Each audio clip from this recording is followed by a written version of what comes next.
বাড়িতেই খুব সহজে কীভাবে চিকেন পোলাও বা মুরগা পোলাও বানাবেন চলুন দেখে নিই। প্রথমে আমি নিয়ে নিয়েছিলাম কয়েক টুকরো আদা, রসুন, কাঁচা লঙ্কা আর পেঁয়াজ কুচোনো।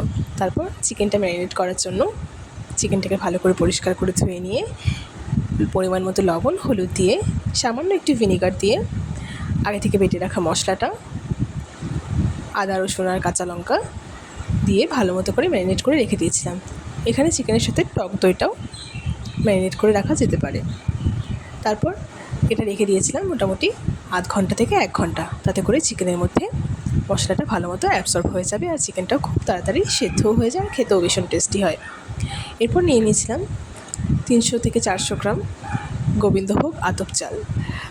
চালটাকে ভালো করে ধুয়ে জল ছড়িয়ে নিয়ে কিছুক্ষণ শুকোনোর জন্য মেলে রেখেছিলাম। এইভাবে চালটা এদিকে শুকোচ্ছে, ততক্ষণে আমি একটা ভাজা মশলা তৈরি করে নেব। ভাজা মশলাটা আমি রান্নার শেষে পোলাওতে ছড়িয়ে দেব।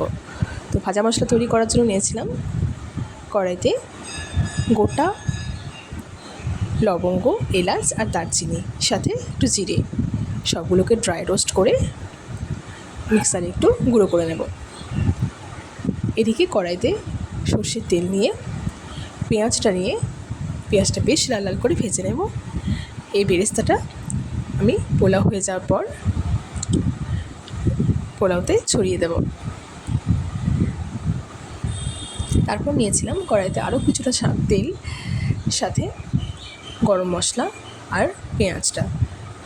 এই পেঁয়াজটাও কিছুক্ষণ নাড়াচাড়া করে একটু লাল হয়ে এলেই দিয়ে নেব ম্যারিনেট করে রাখা মাংসটা। এই মাংসটার মধ্যে আমি আলাদা করে আর কোনো মশলা ইউজ করছি না, কারণ মশলা আমি আগে থেকেই সবটা মাখিয়ে রেখেছিলাম। এরপর চিকেনটা ভালো মতো করে কষবো যতক্ষণ না পর্যন্ত চিকেন থেকে তেল বেরিয়ে আসছে। এদিকে আরেকটা কড়াইয়ে সামান্য পরিমাণ ঘি নিয়ে আতপ চালটা দিয়ে বেশ কিছুক্ষণ নাড়াচাড়া করে নেব।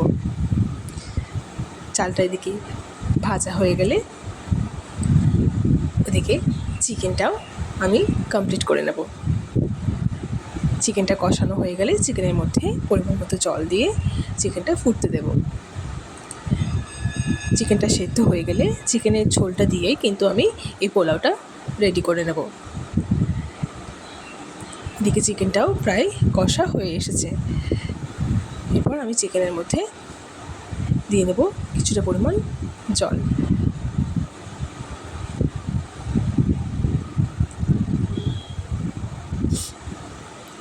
চিকেনটা সেদ্ধ হয়ে গেলে ওইদিকে আমি পোলাও বানানোর জন্য প্রেশার কুকারে